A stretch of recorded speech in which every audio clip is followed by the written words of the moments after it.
In this video, I'm going to show you how to back up your Ionos website. Start by navigating to the Ionos website. Simply type their URL into your web browser and you'll land on the home page. Once there, look for the Sign In option. It should be prominently displayed on the home page. Clicking this will take you to the login page. The login process is straightforward. First, click on Customer Account.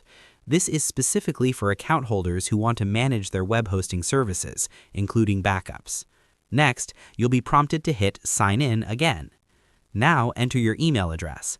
Type it in carefully to avoid any typos, then click Next. Next, enter your password. Make sure it's correct, then click Next again.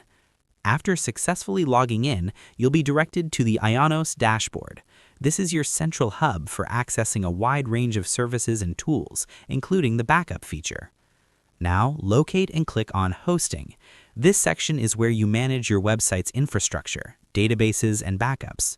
At this stage, it's important to make sure your plan or subscription includes the backup feature.